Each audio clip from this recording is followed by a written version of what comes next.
Hi friends, నమస్తే. తమిళనాడు బీజేపీలో ఏం జరుగుతుంది? అన్నమలై సడన్‌గా బీజేపీని ఎందుకు వదిలి బయటికెళ్ళాడు? నిజంగా బయటికెళ్ళిన తర్వాత కూడా బీజేపీకి అనుబంధంగానే ఉన్నాడా? లేదంటే బీజేపీ నుంచి ఇంకా దూరంగా ఉన్నాడా? అనేది అసలేంటి? అసలు దీని ఎనకాల ఉన్న స్టోరీ ఏంటి? మన వెర్షన్‌లో మన అనాలిసిస్ మనం చేద్దాం.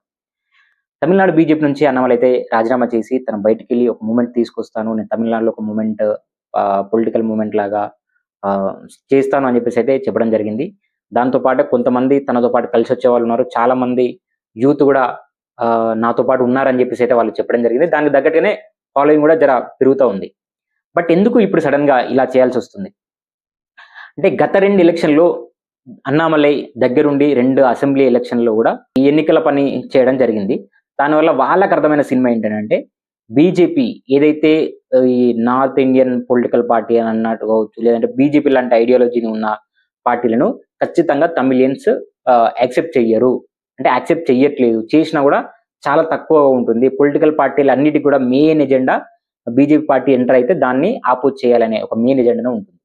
కాబట్టి దీన్ని ఇలా కాకుండా ఇప్పుడు డీఎంకే, ఐడీఎంకే లాంటి పార్టీలున్నా గూడా బీజేపీతోని ఒకవేళ కలిసినా గూడా, కలిసి పనిచేసినా గూడా పరిస్థితుల కారణంగా మాత్రమే కలిసి పనిచేస్తున్నాయి గానీ, సిద్ధాంత పరంగానో లేదనంటే ఇంకొక కారణంగానో ఔట్‌రైట్‌గా బీజేపీతోని ఉంటామనే ఆలోచనలో అయితే వాళ్ళు ఉండట్లేదు. కాబట్టి ఇప్పుడు ఆ 2 పార్టీలను కాదని జెప్పేసి మనకు ఎవరితో పని లేకుండా అంటే కేంద్రంలో బీజేపీ ఉంటుంది. అఫీషియల్‌గా స్టేట్‌లో గూడా బీజేపీ కాకుండా ఇంకొక రైట్ వింగ్ ఫోర్స్ అనేది రైట్ వింగ్ ఒక పొలిటికల్ ఐడియాలజీ ఉన్న ఒక పార్టీని మన మూవ్‌మెంట్ తీసుకురావాలని జెప్పేసి ఒక నిర్ణయానికొచ్చినట్టయితే కనిపిస్తుంది. అందులో భాగంగానే అఫీషియల్ బీజేపీలో ఉండే ఇది వర్కౌట్ కాదు గాబట్టి బీజేపీ నుంచి బయటికి వెళ్లి నేను ఈ మూవ్‌మెంట్ తీసుకొస్తాను. ఈ మూవ్‌మెంట్ నేను స్టార్ట్ జేస్తానని జెప్పేసి అన్నమలై అయితే డిసైడ్ అవ్వడం జరిగింది. అంటే లైక్ ఇప్పుడు విజయ్ కన్నా తమిళనాడులో ఇంకా ప్రభావితం చేయగలిగిన వాళ్ళు చాలా మందున్నారు. సో, వాళ్ళ నుంచి కూడా బ్యాకప్ సపోర్ట్ తీసుకొని అన్నమలై అయితే ఒక మాస్ మూవ్‌మెంట్‌నయితే తమిళనాడు తీసుకురావాలనే ఒక ఫ్యూచర్ ప్లాన్‌లో భాగంగానే బీజేపీ నుంచి బయటికెళ్ళి తన ఓన్‌గా పొలిటికల్ ఫోర్స్‌ని తయారు చేయాలని చెప్పేసి ప్లాన్ తీసుకున్నాడు.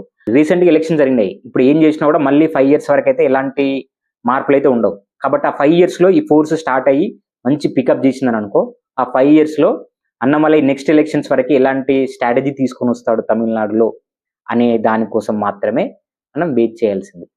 దీనికి తమిళనాడులో రజనీకాంత్ గావచ్చు, అజిత్ ఇలాంటి కొంతమంది సినిమా ఇండస్ట్రీ నుంచి ఉన్న మంచి పెద్ద పెద్ద వాళ్ళు ఆహ్, పొలిటికల్ వాళ్ళు గూడా చాలా మంది దీనికి సపోర్ట్ జేస్తున్నారు ఇండైరెక్ట్‌గా. ఎందుకంటే తమిళనాడులో అన్నమలైకి మంచి క్రేజ్ ఉంటది. సో, ఖచ్చితంగా దాన్ని ఈ 5 ఇయర్స్‌లో ఖచ్చితంగా సక్సెస్ అయ్యి చూపించి నెక్స్ట్ వచ్చే ఎలక్షన్‌లో ఖచ్చితంగా ఒక రైట్ వింగ్ మార్పనేది 100% తీసుకురావాలనే ప్లాన్‌తో భాగంగానే అయితే వెళ్ళడం జరిగింది. సో, ఇది మన